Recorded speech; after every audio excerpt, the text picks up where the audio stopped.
Est-ce que les sables du désert produisent des terroristes? Est-ce que c'est les sables, les dromadaires qui payent les terroristes? Il y a quelqu'un qui les paye. Qui les paye? Qui organise? Bamako, les villes du Mali, est-ce que le sang humain coule désormais en abondance? Est-ce que la crise est résorbée, Louis Kabaki? Je crois que votre introduction l'a déjà dit. Vous avez dit qu'il y a une file de camions citernes qui ont déferlé sur Bamako. Évidemment, on ne pouvait pas s'attendre à autre chose qu'à la résolution de ce phénomène-là, d'autant plus qu'on a en face des dirigeants visionnaires, très engagés pour la cause de leur pays. Et en tant que tel, lorsqu'un problème se pose, évidemment, il est question de trouver la solution. Et lorsque vous êtes vraiment résolu, vous trouvez cette solution-là. Donc, qui pouvait s'attendre à ce que le Mali mobilise plus de 1233 camions citernes de carburant en un train pour pouvoir venir juguler justement cette crise dont l'objectif était précisément d'aliter et d'anémier drastiquement l'économie malienne. Et donc, je pense que les Maliens se sont montrés suffisamment résilients, suffisamment compréhensifs, parce qu'ils ont compris que cette pénurie qui a été artificiellement décrétée et causée visait donc à les révolter contre leurs dirigeants. Et donc, Dieu merci qu'il n'y a pas eu de révolte, parce qu'ils ont compris, ils écoutent avec intérêt leurs dirigeants, ils suivent avec intérêt les actes que leurs dirigeants posent. Ils ont compris que c'est une cause commune qu'il faut défendre ensemble. Et voilà, ils ont résisté. Dieu merci, la crise est en train d'être jugulée. Je pense que c'est une très belle leçon aussi. Vous savez, quand il y a des situations aussi difficiles et malheureuses, ça nous pousse à la réflexion. Et en même temps, à prendre de nouvelles initiatives. Il me semble qu'à partir de cette crise-là, le Mali va commencer à réfléchir à la possibilité pour lui de commencer à produire justement son carburant. Eh bien, vous parliez, j'ai eu comme l'impression que c'était une crise légère, mais ça a chauffé à Bamako. Mais ça ne peut que chauffer, c'est un complot international comme d'habitude. C'est les mêmes individus qui recrutent des gens qu'ils appellent terroristes. C'est les mêmes individus, c'est les mêmes puissances colonialistes qui ne sont pas rassasiés, du sang, de la sueur des Africains. Est-ce que vous voyez? C'est-à-dire qu'ils ont tout fait pour asphyxier ces pays du Sahel. Malgré tous les malheurs qu'ils ont infligés à ces pays tiennent. Donc on s'est dit, bon, on va étouffer le Mali avec le carburant. Pourquoi le Premier ministre utilise l'expression le sang? Mais parce que le carburant, il est vital. Si on vous prive de carburant, imagine nous sommes ici aujourd'hui à la télévision. Mais si ce matin il n'y avait pas de carburant, je ne sais pas comment on serait arrivé ici. À pied, c'est pas possible, ça dépend de là où chacun d'entre nous habite. Donc, un complot assassin, comme d'habitude, depuis plus de 2, 3, 4 ans, contre les pays souverainistes du Sahel a été ourdi. On s'est dit, Assimi Goïta, c'est d'ailleurs le premier. Si on le fait tomber, bon, les autres vont tomber en effet domino. Donc, on a organisé cet assassinat. C'est un vrai assassinat. Et on a privé le Mali de son sang. C'est-à-dire que de l'élément vital qui fait qu'un pays peut vivre, qu'un pays peut travailler, qu'un pays peut produire. Donc, mais quand j'ai appris qu'il y a plus de 1000 camions citernes, je me suis dit, mais j'aurais aimé voir ça, parce que moi, ici sur la route, quelquefois, quand nous allons au nord, si tu dépasses 10, 15, 20 camions citernes, c'est impressionnant. De là jusqu'à 100, jusqu'à 500, jusqu'à 1000, jusqu'à 1300. Je crois que c'est une prouesse logistique qui doit être... une colonne plus de 25 km, dit-on. Voilà. C'est une prouesse logistique qui doit être mise à l'actif du Mali qui a su organiser ça. Et aussi des ports d'où viennent ces camions. Je crois qu'ils sont principalement venus de la Côte d'Ivoire.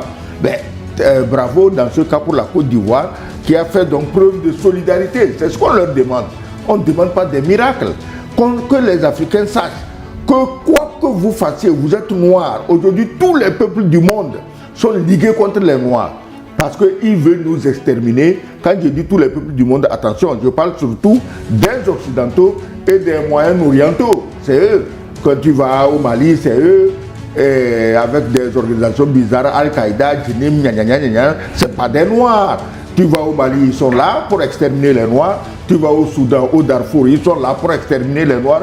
On ne dit rien. Donc, nous devons savoir qu'étant noirs, quels que soient nos charabia politiciens, mais on est noirs, on est vu de la même manière. Donc, cette action de solidarité qui a fait que le Mali a pu prendre son carburant par les ports d'Abidjan, je crois que ça va mettre à l'actif de la Côte d'Ivoire. Et pour une fois, leur a adressé nos félicitations. Ça n'arrive pas tous les jours. Vraiment.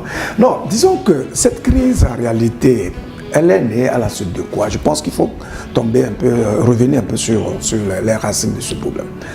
C'est que pendant longtemps, malgré toute la traque qui s'opère contre les terroristes, on constate qu'ils sont encore en mesure de circuler, de s'approvisionner et tout ça. Et dans la répartition du carburant sur le territoire malien, on a constaté qu'il y a certains endroits qui ne sont pas peuplés, mais qui recevaient beaucoup de citernes, de camions de citernes, etc. Et c'est pour ça que l'État malien, après toutes les enquêtes, a dit non, mais désormais, on va essayer de répartir selon la densité des populations. Et ça a permis justement de couper de l'herbe sous les pieds justement de ces terroristes-là qui profitaient donc de cette situation un peu confuse pour donc s'approvisionner en carburant. C'est dans ce contexte que les terroristes, étant donc alités du point de vue du carburant, sont montés au créneau pour menacer. Et dit, bon, ben écoutez, si vous ne vous donnez plus du carburant à la population malienne, nous, on va mettre des blocus, etc. Ils se sont organisés, bien armés, de sorte à saboter véritablement tous les convois de carburant qui nous... Sinon, en réalité, il y a eu à peine 6 citernes qui ont été brûlées. Mais dès l'instant où on a appris qu'il y a des citernes qui sont brûlées, tous les Maliens ont pris peur. Du coup, ils se sont rués sur des stations d'essence, vous voyez, pour pouvoir s'approvisionner et puis faire le stock, vous voyez. Et donc, ça crée tout de suite une pénurie. Donc, c'est l'autre problème aussi, c'est-à-dire que les messages que l'on passe, on a fait tout pour que les médias internationaux puissent ameuter tout le peuple malien qui a crise de carburant. Et donc, la peur étant là, tout le monde prend des précautions, comme l'a dit l'ambassadeur. Le carburant, mais c'est vital pour l'économie de tous les pays du monde. Et puis le carburant, c'est aussi une arme de guerre. Parce que lorsque vous vous étouffez sur le plan du carburant, vous n'avez aucune énergie, aucune capacité de mobilité. Vous voyez, donc c'était vraiment très dramatique ce qui a été planifié. Et Dieu merci qu'aujourd'hui, les dirigeants maliens ont trouvé la solution qu'il fallait pour pouvoir vraiment trancher et faire en sorte que le peuple malien puisse commencer à se ravitailler à nouveau. Oui. Nous espérons que cette résilience que le peuple malien a montrée, cette preuve de compréhension et d'ouverture d'esprit va aller crescendo. Parce qu'un peuple qui n'accompagne pas ses dirigeants, un peuple qui ne comprend pas son dirigeant ne peut pas évoluer. Et vraiment, on ne peut que saluer cette synergie-là et cette action dynamique qui a montré que véritablement, quand il y a un problème de cette taille-là qui se pose à un pays, c'est au peuple de trouver la vraie solution. Vous avez vu tous les chauffeurs qui ont été mobilisés, tous les moyens logistiques qui ont été mis en place, notamment avec la force spéciale composée de plusieurs corps et tous les équipements qui ont été mis en place pour que ce problème puisse être résolu. Vraiment, c'est à saluer. Lucas Baquet, vous faites bien de rappeler l'origine de la crise. Il s'agit d'une série de tentatives, en tout cas d'attaques terroristes sur les convois de ravitaillement avec des moyens sophistiqués. Il n'y a pas d'attaque Excellence, terroriste. comment vous expliquez la sophistication de plus en plus des moyens d'attaque de ces terroristes? C'est ça que je dis, il n'y a pas d'attaque terroriste. C'est la France qui organise l'asphyxie de ces pays qui ont osé dire qu'ils veulent être souverains. Soyons moins péremptoires. Non, attends.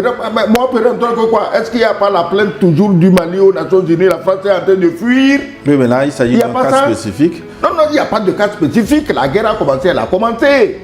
Alors, maintenant, la France, ça ne suffit pas. Ils ont fait venir les nazis ukrainiens. C'est les nazis ukrainiens qui amènent leurs drones. C'est eux qui apprennent aux terroristes à manipuler les drones. Alors, si on te dit un jour, quand nous voyons les milliers de Sahéliens qui sont allés mourir pour la France face aux nazis, on te dit un jour que la France va recruter des nazis ukrainiens pour venir tuer des gens au Mali, au Niger, au Burkina, c'est inimaginable. Mais ça se fait. Mais tu sais, le karma travaille. Tu sais qu'actuellement aussi en France, il n'y a pas de carburant. Qu'il y a des lignes interminables dans les stations d'essence en France. Oui, dans certaines villes notamment. Dans certaines villes, mais la France, c'est la France. Écoutez ceci. Et pourtant, ils n'ont pas de terroristes. Les Maliens, Nigériens, Burkinabés n'ont pas envoyé des terroristes en France. Mais voilà, la France est dans les mêmes souffrances, dans les mêmes punitions que les punitions qu'ils ont organisées pour des peuples qui, je dis, je répète tous les jours, n'ont commis aucune faute parce que vouloir être souverain et indépendant, ça ne devait pas choquer des pays qui ont passé leur temps à bâtir des mythes sur la démocratie, sur les droits de l'homme, sur ceci et sur cela. Mais Excellence, j'ai l'impression que vous simplifiez à l'extrême un problème un peu plus complexe, hein, parce qu'on ne peut pas mettre sur le dos de la France toute la perturbation du circuit de distribution du carburant lié justement aux attaques. Je te dis que celui qui arme les terroristes pour aller attaquer les convois de carburant est responsable. C'est ce que j'ai dit. La France ne peut pas aller dans tous les villages et villes du Mali pour interdire ceci ou cela. Mais je dis qu'à partir du moment où on détruit des convois de carburant en route, mais on a fermé le robinet, c'est fini. Qui arme les terroristes? Pourquoi toi-même tu es surpris de constater que plus on combat les terroristes, mieux ils sont armés, plus ils sont virulents. Ils viennent d'où? Est-ce que les sables du désert produisent des terroristes? Est-ce que c'est les sables, les dromadaires qui payent les terroristes? Il y a quelqu'un qui les paye. Qui les paye? Qui organise? Et puis, j'entends ces derniers jours, le président Macron, c'est lui, son peuple en a marre. Il a éreinté les Français. Nous, les Africains, il nous a toujours éreintés. Le peuple en a marre, on veut l'expulser. Il s'approche comme, comment on appelle ça là, un pangolin dans un arbre. Et c'est maintenant qu'il dit non, qu'il veut négocier avec les pays du Sahel pour les peuples Mali, Burkina. Donc c'est aujourd'hui que Macron sait qu'il y a des peuples dans ces pays. Avant, il n'y avait que des putschistes. Il n'a vu que les putschistes qu'il faut condamner, il faut envoyer la CEDEAO les tuer, il faut leur priver des médicaments, il faut leur priver de carburant. Et maintenant, brusquement, il s'aperçoit que il y a des peuples dans ces pays. Un jour, l'histoire retiendra que le président Macron a découvert des peuples dans le Sahel. C'est comme ça. C'est-à-dire que tu es chez toi, quelqu'un vient, tu lui dis bonjour et il devient célèbre parce qu'il t'a découvert. Donc Macron vient de découvrir des peuples dans le Sahel.